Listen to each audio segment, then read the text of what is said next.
নোয়াখালীর বিচ্ছিন্ন দ্বীপ হাতিয়ার প্রায় লক্ষাধিক জেলের সংসার চলে মাছ ধরে।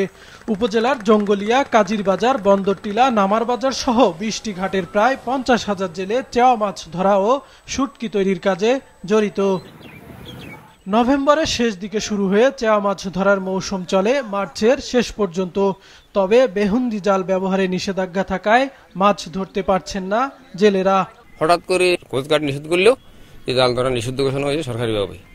তো আমরা এতদিন ধরছি, এখন তো নিষিদ্ধ ঘোষণা হয় নাই, কয়েকদিন হয়েছে, কিন্তু আমরা বাস্তবায়ন করি নাই। এখন বাস্তবায়ন চলছে, এখন আমরা ধরা বদ্ধ। সব নৌকা গাড়ে বান্ধি ট্যাক্সি, এক নৌকা ১৫ জন ২০ জন করে মানুষ আছে।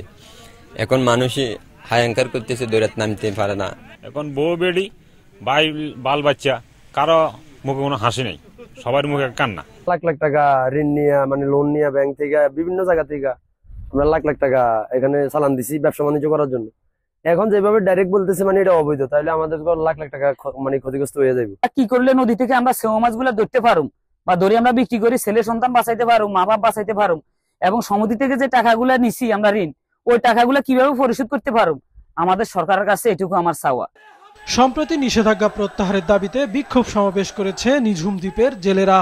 অন্যদিকে বিষয়টি ঊর্ধ্বতন কর্তৃপক্ষকে অবহিত করার কথা জানিয়েছেন উপজেলা মৎস্য কর্মকর্তা।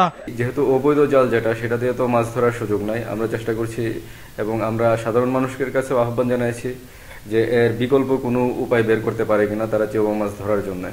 আর আমিও আমার ঊর্ধ্বতন কর্তৃপক্ষের কাছে সেটা জানিয়েছি। আমাদের যে গবেষকবৃন্দ আছে তারাও যেন সেই ব্যাপারে চেষ্টা করে এবং আন্তরিকতার সাথে চেওয়া মাছ ধরার বিকল্প কোন উপায় আমাদের হতে পারে, যেহেতু এখানে চেওয়ার একটা বড় বিজনেস রয়েছে।